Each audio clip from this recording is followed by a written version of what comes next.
Hi,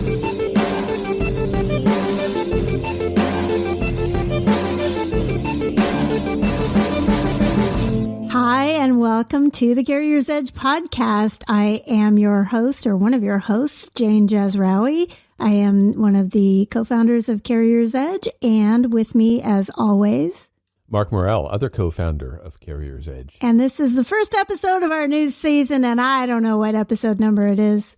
I just told you. I know, and I forgot. Okay, 106. Thank you. It's episode 106. I know you just told me, and I was trying to get you to tell me again, and then you weren't listening. I didn't hear what you were saying. Oh, sorry. I was listening to the opening music, and I was distracted by that. But that's fine. We are here for a new season. Yes, we've got some new segments that we are going to start including in this podcast, so that we've got some different stuff to talk about, and we've got a few things today to go through. Well, first, before you go into that, one of the things that I need to do is say, remember to follow our podcast so that you're reminded every time we drop a new one, and also to share it a little bit with your friends if you find that it is informative. Ah, yes. I and feel useful. like we're YouTubers on that. But yes. Hit the bell and like and subscribe. Yes, Hit exactly. the bell to get notifications of every episode. Yes. So there we go. We've done our promotional We've done our bit. marketing promotional part. Yes. So also, we've now had the summer off. We've had, I guess it's been 2.5 months since we did our last episode. And lots of things have happened throughout the industry. Seems that, well, maybe the bottom has been reached and we are starting to slowly climb out of the bottom economically. Things are starting to very slowly give the suggestion that they might be better. Mark is doing a lot of hand-waving gestures that... you don't really know. I don't really want to commit. Nobody wants to say it out loud, but it does seem like people are thinking that it is starting to get better. I think people just don't want to talk about it because it seems to make it worse when you talk about it. Don't curse it. Yes. Yeah. Don't jinx it by talking about it too much. But it does seem like they're not going down anymore. They seem to be just kind of beige.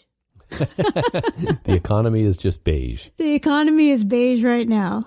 It's not red, and it's not, what's the green? We're in a beige. Beige, yes. It's a grayscale version taupe. of it. We're in taupe. Yeah. We feel taupe. Yes. So we had some adventures over the summer, some West Coast adventures. I took the ferry over to Seattle and had a lovely time talking to the Washington Trucking Association, to their safety group there. That was a nice experience. And on the ferry ride on the way back, we saw a humpback whale. So hard to argue with that. We also were insanely tech nerds and went to Microsoft's head office, and nerded out a little bit. That was like a bit of a pilgrimage for old school tech nerds to go to Microsoft's campus. Except I was very disappointed that they didn't have any sweatshirts or T-shirts or anything that had anything about Microsoft Word, which is my favorite Microsoft anything. And there's nothing for Word fans. It was all about Minecraft and Xbox. Yeah. But, they really should give a nod to all of these old ladies who loved Word. Yeah. Myself included. Yeah, paid to get those 50 or so buildings actually built. And I'm not exaggerating. They have like 50 buildings on their campus. It's a small, I wouldn't say town, like maybe a small city. Yeah. It is so big. It's so huge. I can't imagine being in charge of that. Yes. That's crazy. But it was quite interesting to see, even though, we've spent a lot of time cursing Microsoft for, one reason or another. And often they're big bad Microsoft who controls the universe. This all started when Internet Explorer back in the day, this is going back a long time, Internet Explorer, you were forced to use Internet Explorer. You couldn't uninstall it off your PC. You had to, Internet Explorer was there, and it was basically, you were not forced to, but if you didn't want to use it, if you wanted to use something else, it was very difficult. So they got in trouble for that, and they took that away. They took Clippy away, which is also good. That was a word. That was an Office I hate to say the word feature, but it was a stupid, annoying cartoon paperclip that helped you write a letter. Yeah, helped you with things that you already knew how to do and mostly just got in your way. I think it is kind of the precursor to AI. Oh, absolutely. And it was as stupid as most AI is now. Yes, and irritating and annoying. But yeah, so we hung around Microsoft for a couple hours. Yeah, we had a good tour there and then came back. And what else did we do over the summer? Well, we did some kayaking. We went and saw all the wildlife, seals and sea lions and the things that you do in Victoria. And we climbed a mountain a couple weeks ago and saw a turkey vulture, which I'd never seen in the wild.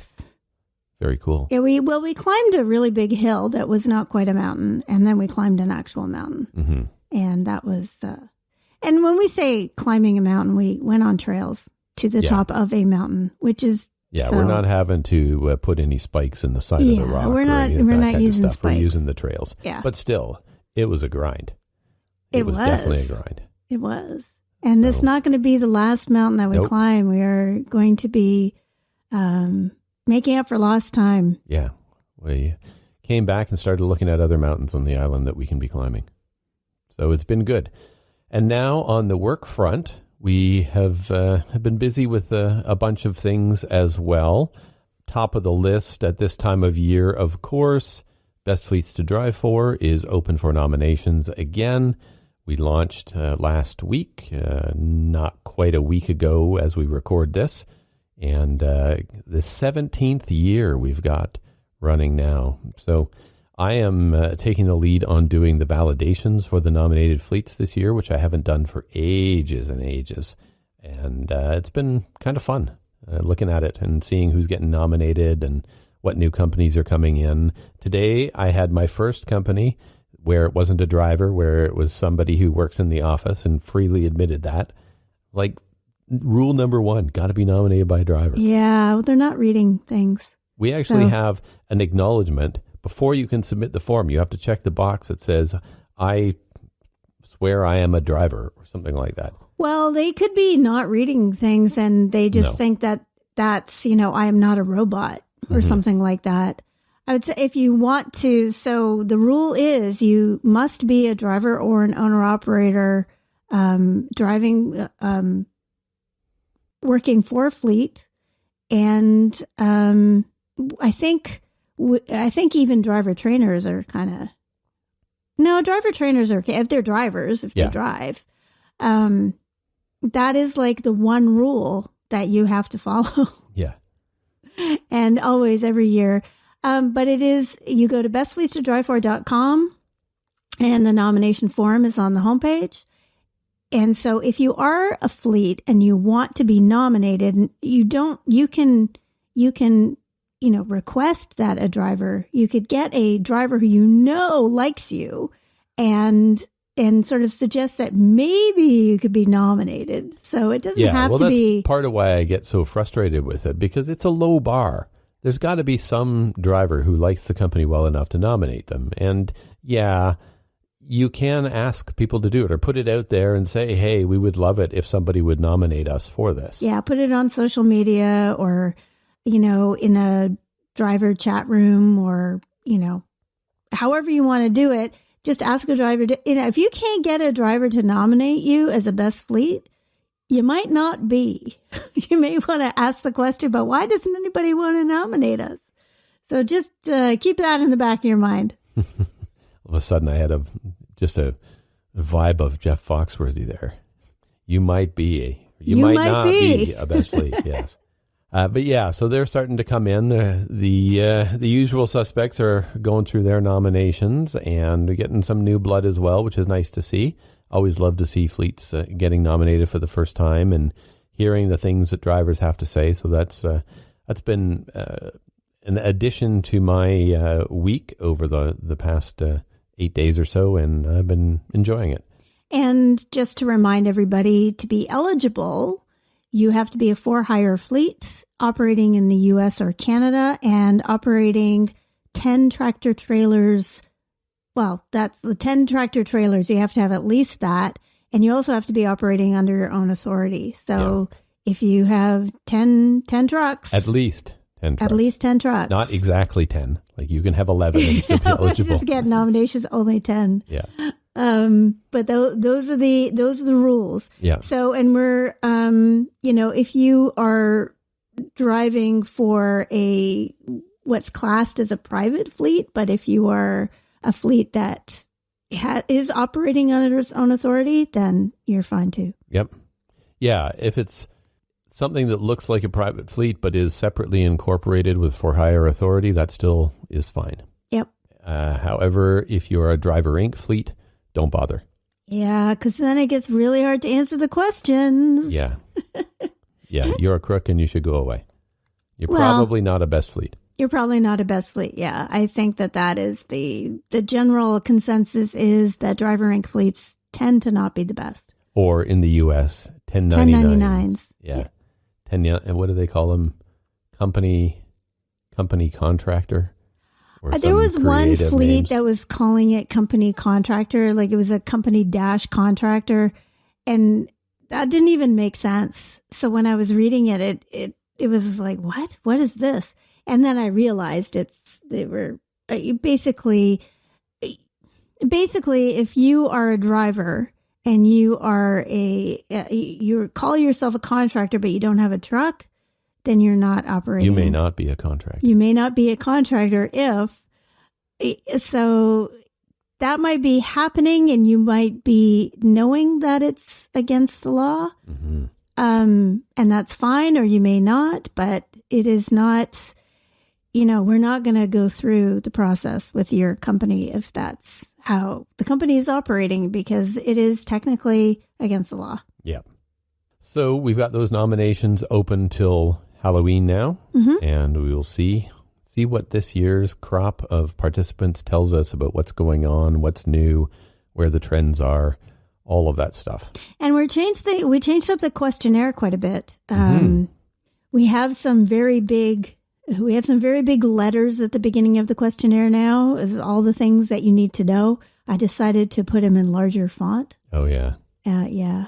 Hey, it's the first page. No, you don't need to do very much on the first page, so you may as well read a bit. Mm-hmm. And we've made some questions easier. There's one question about benefits that is going to be way easier for us to deal with, which is basically, how much do you contribute to your benefits? The old percent of payroll question. Yes, which gives us a really good snapshot of what's happening, as opposed to the variety of plans and percentages and spousal and family and who's on this and what's on that and blah, blah, blah, blah, blah. It's way too complex. In the U.S., it's very complex, but it can be complex in Canada as well. Yeah. So we're looking forward to getting some good information there, and we'll certainly be talking more about it as we get through the nomination period and get into interviews. The one thing that we already know is going to be slamming us this year is that just the way the dates fall, New Year's Day falls a little bit later in the week, which crushes our time available to do the scoring at the end. And the announcement date on the last Tuesday of January ends up being like the 29th of January or something like that. So we have a shorter period for getting all of that prepped. So I know it's going to be a little bit of a bit of a circus getting all of that done. And just because of the way things have fallen, our conference date is early March this year. We're going to be March 3rd and 4th, and we'll have more announcements on that coming up and more details as we get through the fall and winter on that. But that's going to be exciting, but it's also going to be a very crammed, busy time for us. I'm going to be in a bad mood. Oh, yeah. It's going to be a little bit loopy on some of these podcast episodes, I think, as we get into it. So yeah, that's what's happening on the Best Fleet side of things. But on the non-Best Fleet side, the Carrier's Edge side of the house, lots has been happening there as well. We got some new courses out over the summer that are nice to see. Can you talk a little bit about some of those? We road rage and leadership skills, I think. Yeah, the leadership styles are right. Yeah, and road rage. So yeah, the ones that we just released, road rage and leadership skills, and we are coming out with an owner operator business skills course that is nearly The audio is nearly finished for that. Ooh. So that's in the QA stages right now. So it's an update. We had one years ago that was in severe need of an update. So it's been updated. Well, I don't think it's updated. You went right back to the drawing board and started fresh. Yeah, it's been recreated, basically. It's not updated. It's just recreated. Well, we've written a new one. I think the last one was... That was 2008. Yeah. That we did that one. I don't think we even looked at it. Oh, no, I think we looked at it, but it was like, okay, well, that was nice. Let's do something new. So that one has been, a whole new look. It looks really nice. Mm. And it also has good information in it. So I just have been doing the graphics on it lately. So I know it looks really nice. And I think that, now our graphic designers are starting to get with the swing of it. So they're starting to come up with some really, really nice looking kind of themes and colors for the courses that, look, we've always had a bit more artistic nature to our courses, but I think we're starting to experiment with things. And so the visual look of it is quite appealing. But leadership skills, we wrote it was a bit of a partnership because we wrote it at the request of one of our customers. But we thought it would be something good to have in our library so that everybody could take advantage of it. We have done one on emotional intelligence, and leadership skills is a little bit based on that. It's based on being a leader using emotional different intelligence. Styles, from what I recall. Yeah, it's different styles, but each one of the way that the idea is that you don't choose a leadership style and do it. That's, I am this type of leader and this is how I'm going to act for the entire time. You have to move between leaders. So sometimes you're in a more coaching leadership style. Sometimes you're in a more commanding leadership style, depending on what is happening within whatever you're leading. So it could be a department. It could be an entire company. It can be, so, you're a leader. Leaders aren't necessarily people who are just presidents or anything. You can be a leader anywhere. And sometimes if there's an emergency, you have to be a certain type of leader that you don't want to be all the time. And emotional intelligence is important because you need to know when to shift. You need to know when to assume this kind of leadership or that kind of leadership.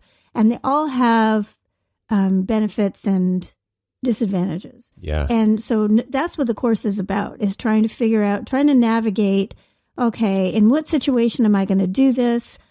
Why is it good to do this? Why wouldn't I do this? And goes through, I think it's 6 or 7 different styles. What I found really interesting about it, a couple of things. So, yeah, the different styles and when to use each one and how to apply it, what it looks like, when it's appropriate, all of that stuff is really good.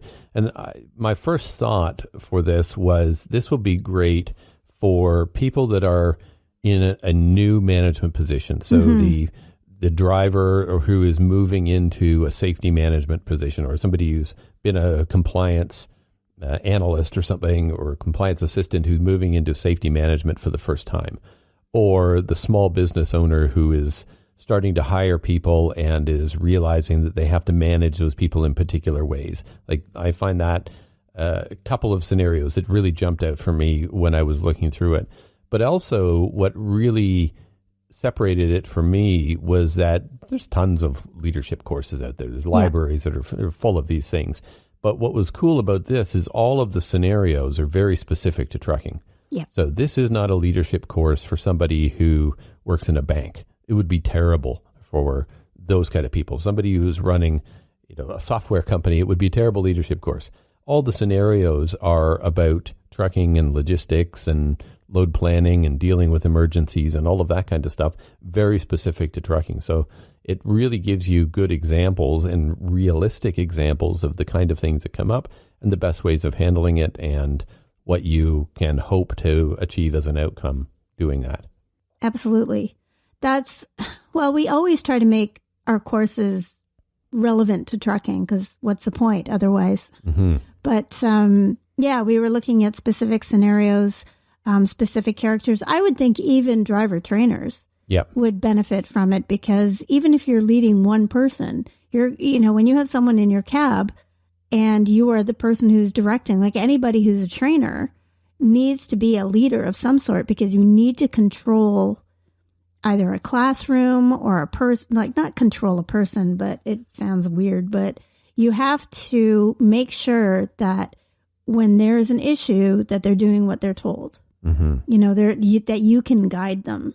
And if they're not responsive to that, then you have to figure out how to change your behavior in order to be safe, or to, show them how to do the right thing. So when are you patient? When are you trying to be can you, when you're driving and then there's an emergency on the road, you can't coach. You have to act. You don't want to be a collaborative leader at that point. Yeah, exactly. That's not when you start using democratic leadership and kind of calling for suggestions. Yeah.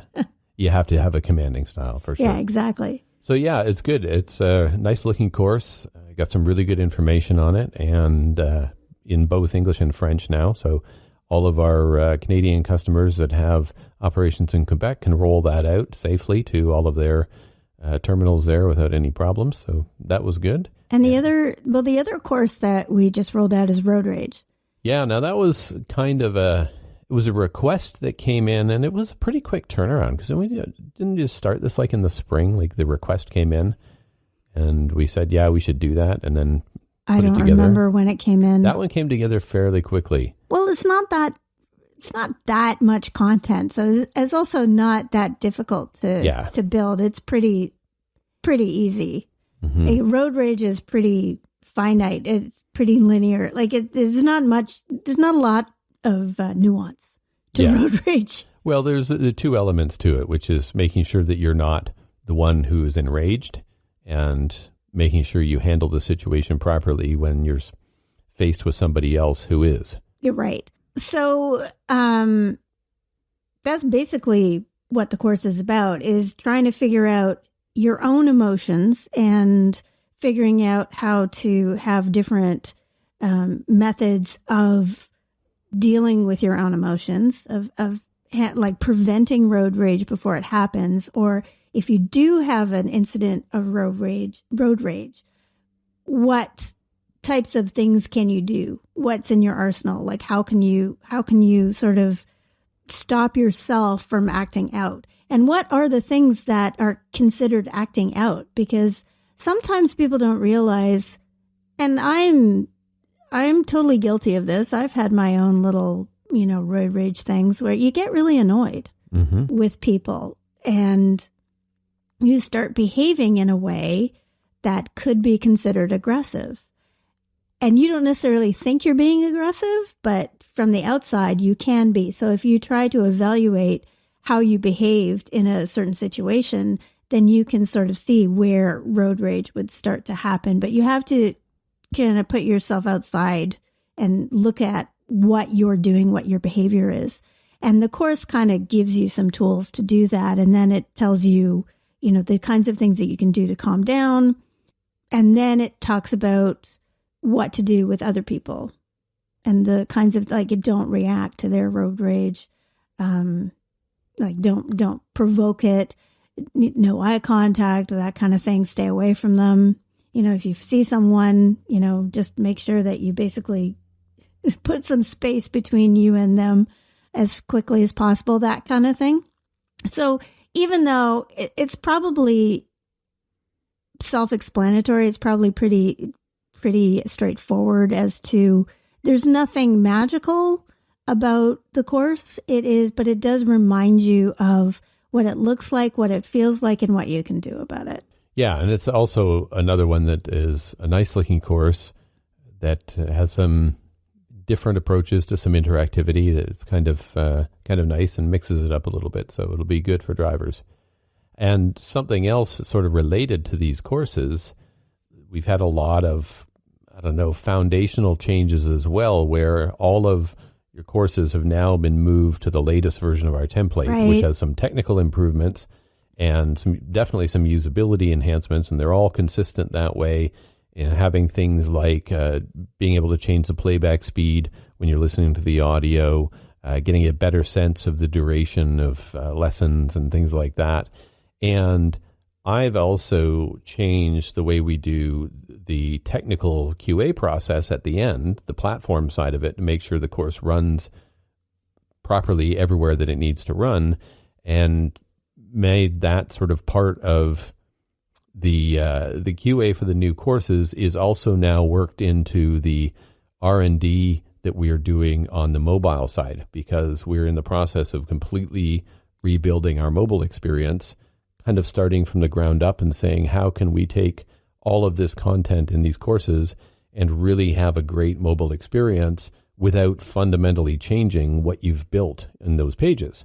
And there's a lot of technical problems that came with that. So we are starting to get to the point where we have a clear sense of what needs to happen and how it needs to be kind of translated into this new mobile experience.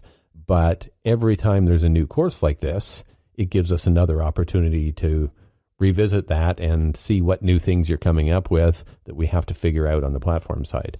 I am so excited by this new mobile app development. I can't wait to... You're supposed to be having some sort of prototype soon, right?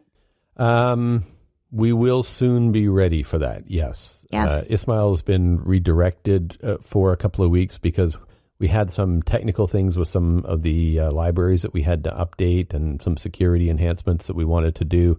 Some of those things that have been a little bit trickier than we expected them to be, but he should be back to it, I think, next week, and we'll be ready to do a demo, I think, soon after that. I'm very excited about this. It is just the ability to increase the audio speed and decrease the audio speed, I think is great, because I am better listening to it at a faster speed. I just like that. I've started listening to things at a faster speed, just in general, because my brain just doesn't follow it when like I get distracted. And, you know, when you're easily distracted, listening to things without looking at them can be difficult.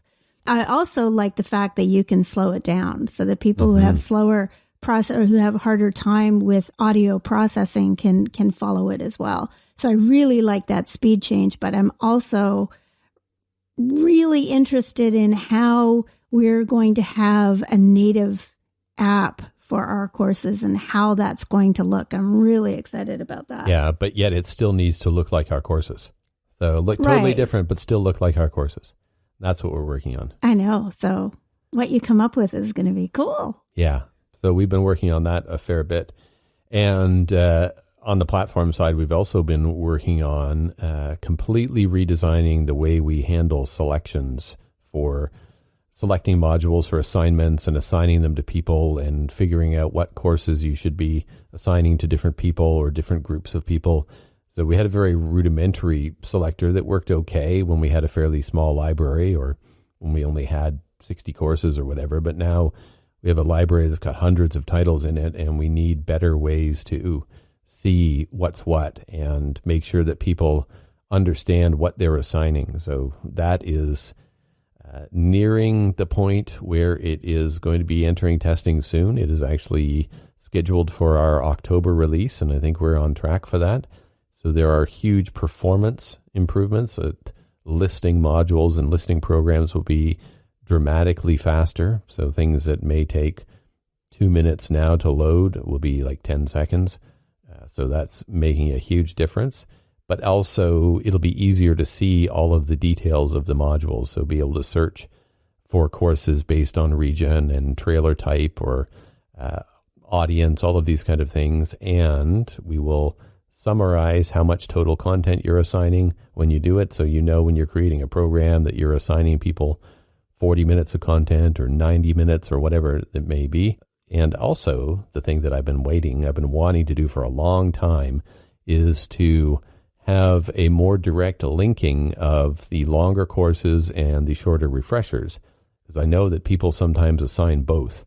And you have a driver that's assigned to the same content, 2 different modules, and I hate that. But people don't know. They don't know that this content that's in a refresher is pulled from this larger course. And now we're going to start telling you that, okay, no, you already assigned this content through this other course. You don't need to assign it again. and that will make the experience a whole lot better. And we're also going to have right now on the website, those course cards are coming in as well, right? Yep. So there's going to be a graphical representation of the course. On the website right now, you can see the course listing in the course catalog under the product area.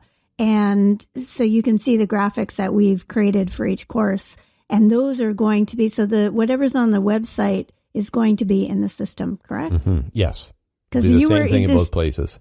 Yeah. So one of the things that, because we've been around for so long, we didn't have this, we didn't have the connection, and we've had to build it. And now when we update the internal course library, we don't have to update the website and things that people probably don't care about. But no, for us, it's a big deal. But eventually they start eating up a lot of time. Like in the beginning, it wasn't a big deal. There's maybe one course every quarter. Okay, it's not that big of a deal to update a website manually. But when you get all kinds of new courses coming out on a regular basis and different variations, and you've got different versions of the website, right? We have separate US and Canadian versions of the website in the course catalog. Now we actually have a fully French website with a French version of the course catalog. It starts to complicate that process, and you need to streamline that because people end up wasting a lot of time just doing updates. One of the things that we didn't talk about was the French website, which was a huge undertaking over the last 3 months, I think. Yeah. And that has come out really nicely. And we've had all the problems of translation and well, the problems being that gotchas. You never get to the end of it. Every time you translate something, you think, okay, now we've got all of the stuff translated. Oh, crap, that thing is still in English. All right. Now, in the courses, I had it down to a science in the courses because I made sure that in the storyboard that we use, the storyboard template that we use, that's just a Word document, every bit of word that is put in every image on every button is accounted for. And that system wasn't in place for the website. And so there was all kinds of graphics that had words in them that we would miss, and then we'd have to go back and redo, and there's forms. And so I think going forward, what we want to do is have more of that. What are the words on this page, on this website, so that we don't miss any of them again? Well, the thing that's been tricky for us in that regard is that it's not just the website, because the website also has a sign up for the newsletter, which that sign up form is in English. So we contemplated, should we translate that? Well, ideally we should, but the newsletter itself is in French. Okay, should we do a French newsletter? Well, most of that is compiling content that we find elsewhere, and that's all in English. So it doesn't really make sense. You end up with this kind of chain reaction of translation questions that you have to deal with. And same thing for people signing up for trial accounts.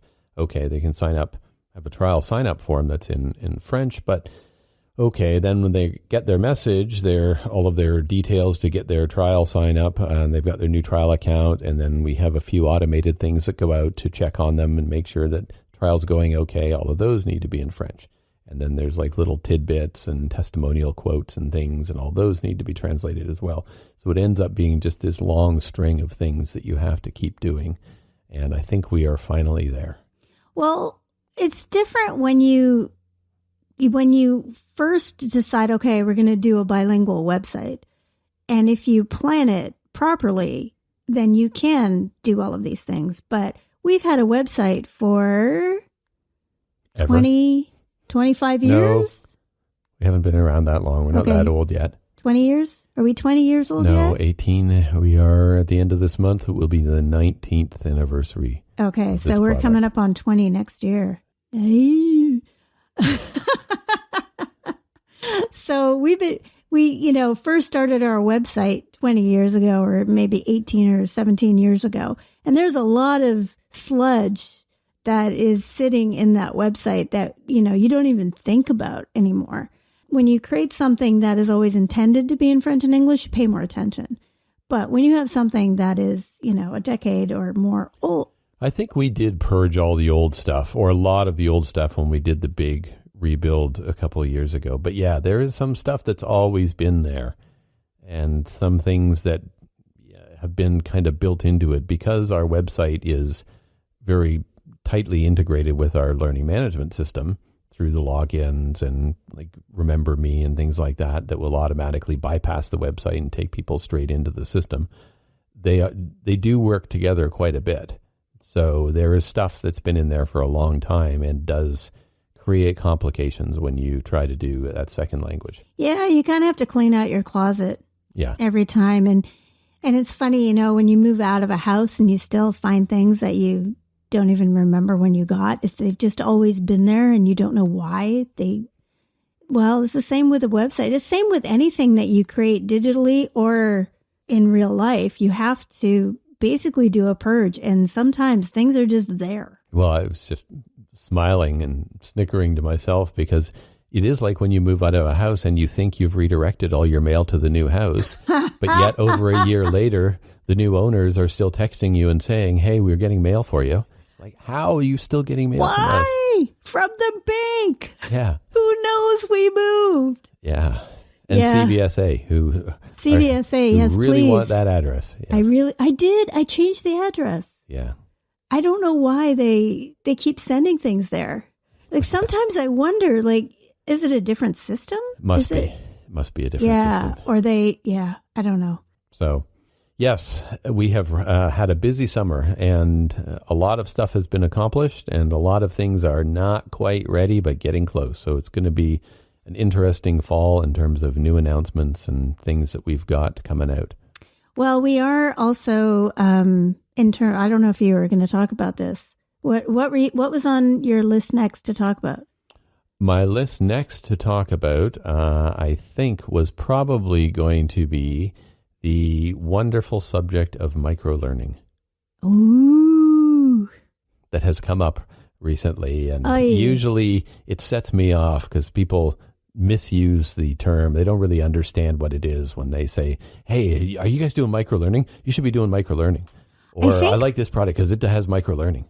I think that people get the idea that somehow microlearning is just like little bubbles that, you can just pop and then they'll give you a little fact or something.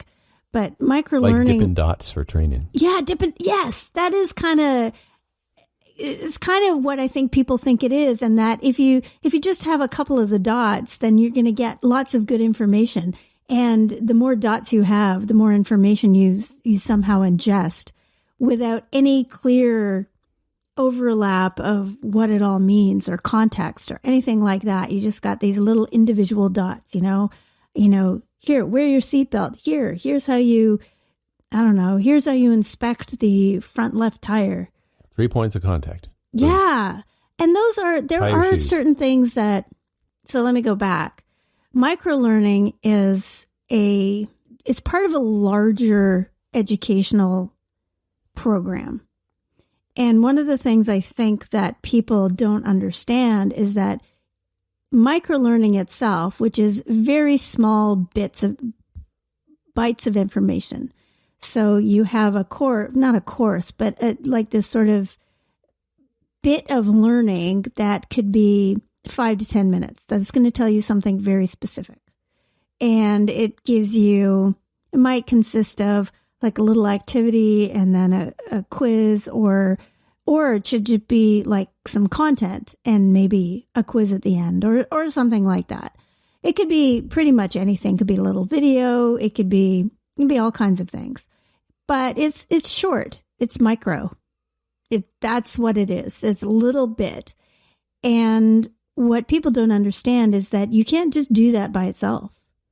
Like that's not, yes, it's short, but it's short. So you're not telling anybody anything really. And so I don't know what you would use it for if you don't have a broader approach to your training program. It's more like useful as a quick reminder of something that you already know. Yes. So if you've gone through a more thorough program to teach people, for instance, hours of service, you have to go in depth and take the time to learn all of the ins and outs of those regulations and how to apply them out in the world.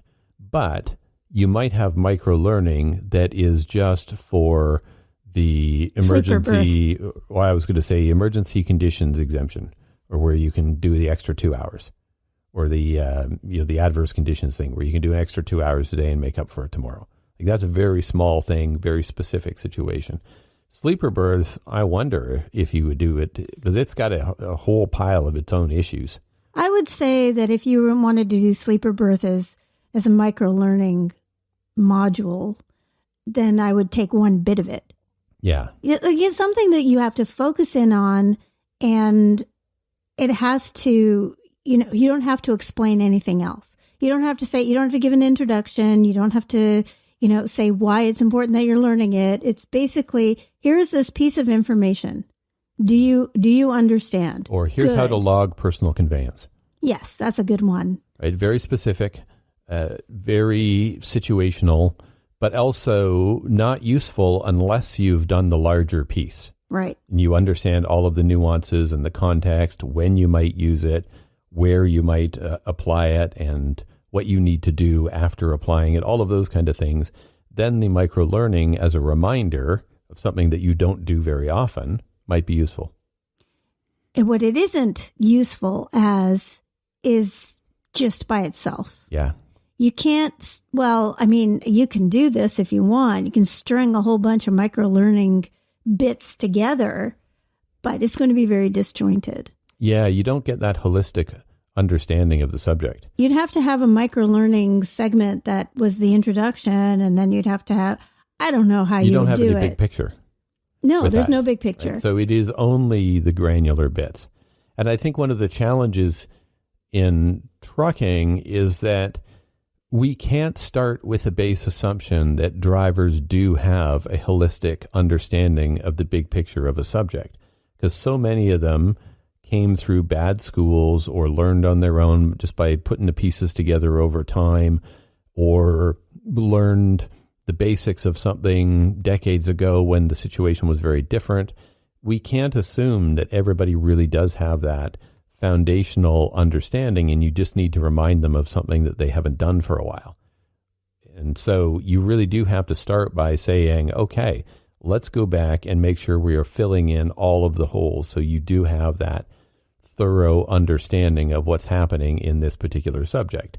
Then down the road, we can do some microlearning to just refresh on bits that you don't use very often. Exactly. You still need that big picture. And yes, it takes some time. Learning takes some time. And I think that that's something that people would like it to go faster for whatever reason. Drivers are bored. They want to go faster. Safety managers want it to be shorter so that they can get more compliance with it. But again, they're not looking at the big picture. So microlearning, yeah, great. You can have little bits of learning, but you're not really getting any understanding. Yeah. Well, I think it's kind of like... Or buy-in. It's like these really short subject, I don't know, they're like videos or little educational snippets that I've seen people using that are always done as remedial. So you get a seatbelt infraction, we put you into this 2-minute thing on seatbelts, or you trip and fall on something. Hose. Yeah, so we put you into a very short thing about how not to trip on the hose. But they're not really solving the big problem. They're not stepping back and looking at what was the actual root cause of the issue and solving that. So you end up with this whack-a-mole where you're constantly having to do these little tiny interventions at every turn with the driver, because you're not solving the real problem. And you have this perception that we're very busy and we're doing a ton of training, but no, you're really not. You're actually not even solving the real problem, and you end up in kind of deeper trouble later, because eventually that real underlying problem is going to come back to bite you in a bigger way. Yeah, there's not much point in telling people to, for hoses that, that's it's kind of a part of a bigger slip and fall type of training. But if you're a tanker and you leave your hoses just sort of on the ground, they're tripping hazards. So if somebody trips on them, who are you training? And what are you training about? Are you training the driver who left the hoses on the ground and went and had lunch? Are you training the person who tripped on it because they weren't used to having them there? What problem are you training for? And it seems like, there might be, and like you said, you want to go back and look at the big picture and say, okay, do we have bad policy on this? Like, are people not being trained, and what bits are they not being trained? Or is it behavior? And one of the things that I feel like I'm fighting the industry against is that they want to use training as a solution for bad behavior. And training will never solve bad behavior, because training is just knowledge. And when people are behaving badly, they're not doing things they're supposed to do. They miss things that they should be doing. That's often they're choosing it. Mm-hmm. If you're using your cell phone as you drive, that's a choice. Yeah. Like, it's not a mystery. No way you don't know that's a bad idea. Exactly.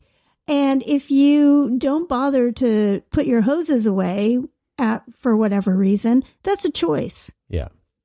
So don't treat the choice, or don't treat that the bad decision on, like, don't assume that training is going to solve it. It's just not going to. And, if you have a lot of people doing this, then maybe you have a culture problem. It's not a training problem. It's a culture problem. Well, that is going to bring me around to one of our new segments for this year. Is it a good use of technology?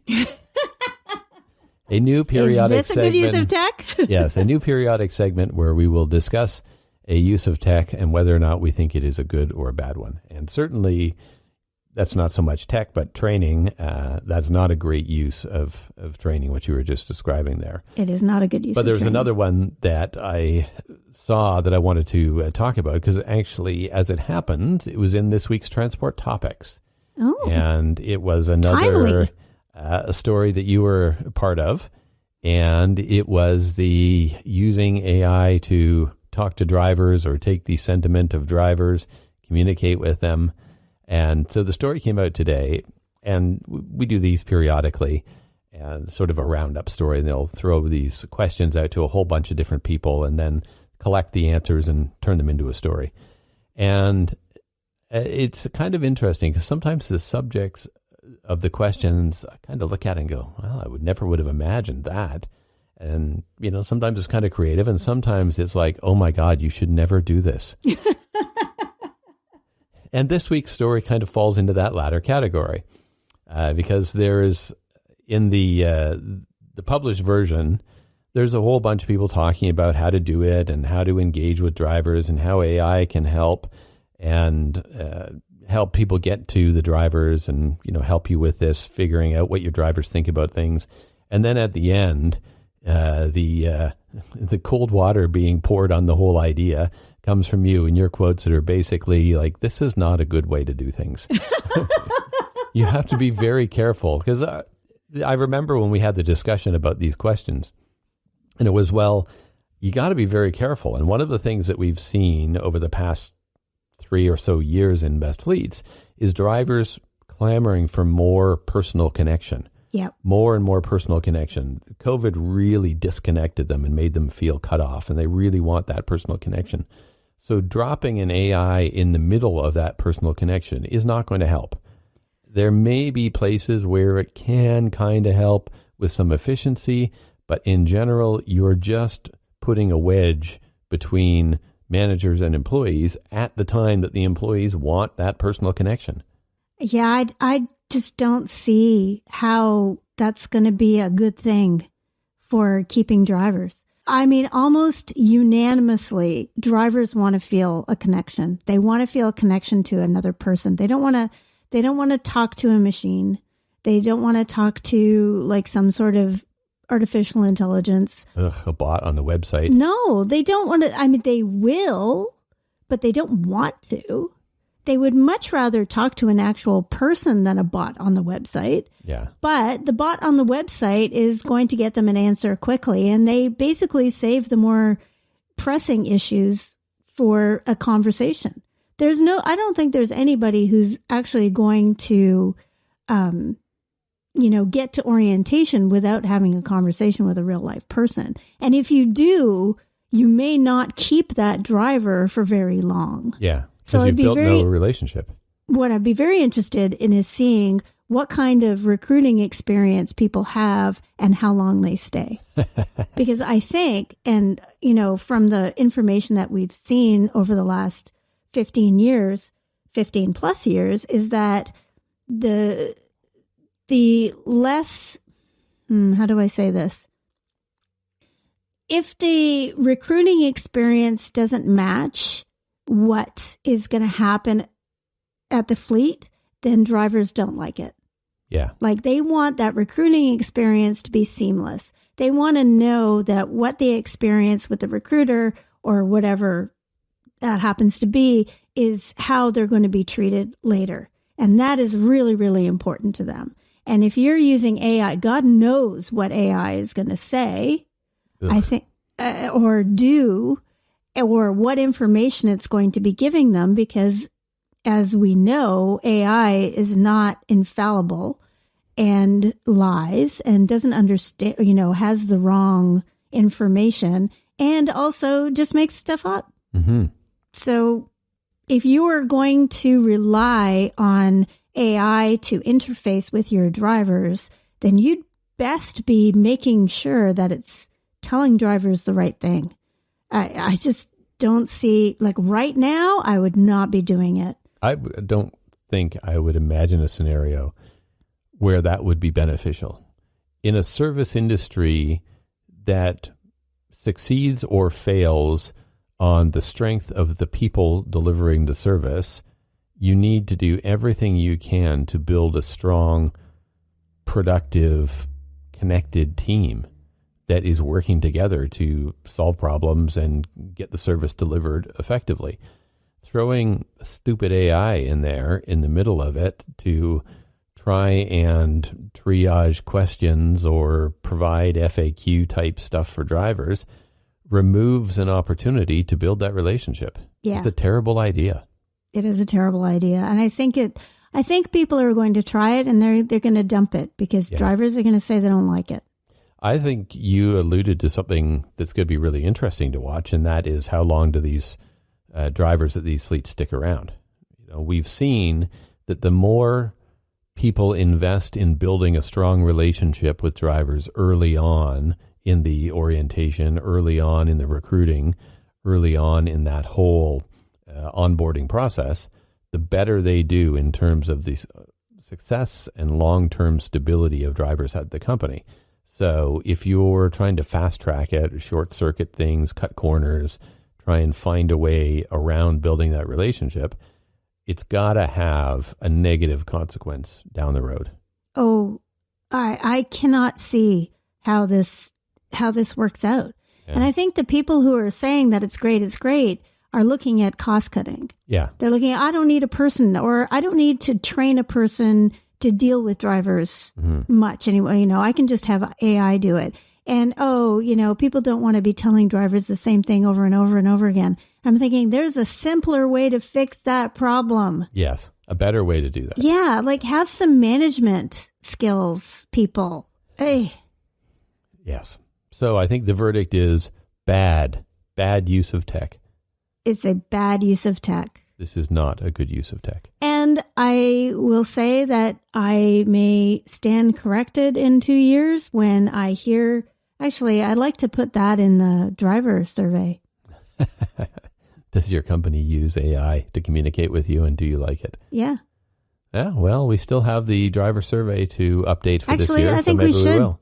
I think we should, because I would like to get some actual data from drivers on that, because I imagine that nobody in that Transport Topics article that was quoted was a driver. I don't think so. And I only scanned it to see if that was the one that we were in and where we were. And well, I didn't even realize. You were just at the end being a naysayer. Well, I mean, I think, yeah. Which does seem to be the niche that you have claimed in those stories. You're often the one who is the voice of reason or voice of caution or be careful because of these other things. I would say that most of the tech in trucking, like a lot of it is fine. You know, like dispatch systems and, ELDs are fine. It's these extra things that people put on top of it that are supposed to make it so you don't have to do things. And it just seems to me to be bells and whistles that are garbage. And they are just the sugar or the glucose syrup that has replaced, actual food now. It's just, you got to have this because you got to have this and you got to have this and you got to have AI and you've got to have this thing and and it's just like people selling stuff for no reason. Go. So many of these products are just corn syrup. Yeah. And don't get me wrong, I think AI is very useful in certain ways, but really what's ended up happening is people are taking it and putting a layer of it on everything and trying to make it like it's good. Yeah. It's not. It's a tool like anything else. And if you use it badly, it will be bad. And if you're going to use it as a replacement for actual staff who interact with drivers, who are your other staff, then it's a bad human resources decision. I cannot imagine us doing that. No. Sort of like, I don't need to talk to my graphic designers. You can just talk to this AI and they'll tell you all the things you need to know. Yeah, brutal. Well, there we go. I shake my head. Yes, we shake our heads. And that will, I think, bring us to the end of this episode. All right. Well, thank you for listening to me rant for a bit. Yeah. Well, we got to get warmed up again, get a new season going. We're all energized.